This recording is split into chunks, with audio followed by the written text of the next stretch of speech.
ፀሐይ ሽፈራው ግርማይ ገብረ ሚካኤል እባላለሁ። የዛሬው ሰልፍ አስፈላጊም ነው ለሀገራችን ሰላም። የትግራይ ሕዝብ ወንድማችን፣ ልጆች፣ ዘመዶቻችን፣ ወገኖቻችን ናቸው። በጦርነት መንከራተት የለባቸው። በጣም አስፈላጊ ብዬ አስባለሁ። በጣም አስፈላጊ ነው። እንደውም ዘግይተዋል። ይህ ሕዝብ መከራውን እያየ ነው። በጣም እየተቸገረ ነው። ወጣቱ እየታፈሰ ነው።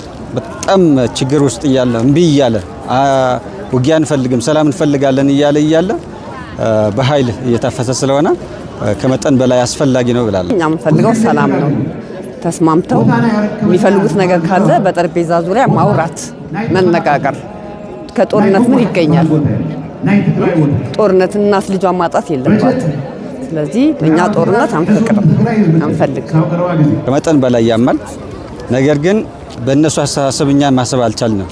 ጠበንጃ ተሸክመህ ጦር እርስ በርስ መገጣጠም ስላልፈለግን ሰላማዊን ጥያቄ እየጠየቅን ነው። በሰላማዊ እንዲፈታ መንገዱ እንዲስተካከል ወደ ሰላማዊ መንገድ እንዲመጡ ካስፈልጋቸው በፓርቲ አቋቁመው መከራከር ስልጣን መያዝ ሲገባቸው በኃይል መሆኑን ያማል። በጣም ያማል።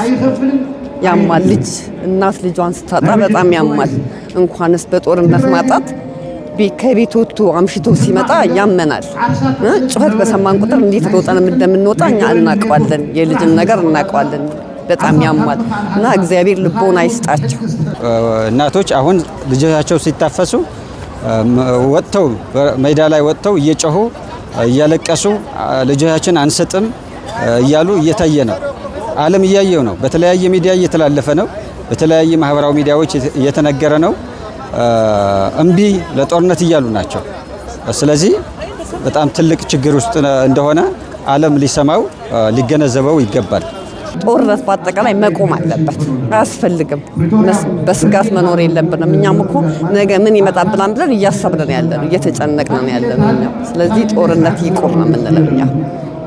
የትግራይ ወጣት የሚፈልገው፣ የትግራይ እናቶች የሚፈልጉት፣ የትግራይ አባቶች የሚፈልጉት፣ የትግራይ ሽማግሌዎች የሚፈልጉት ሰላም ነው። ከሰላም ውጭ ሌላ ምንም ትርፍ የለው።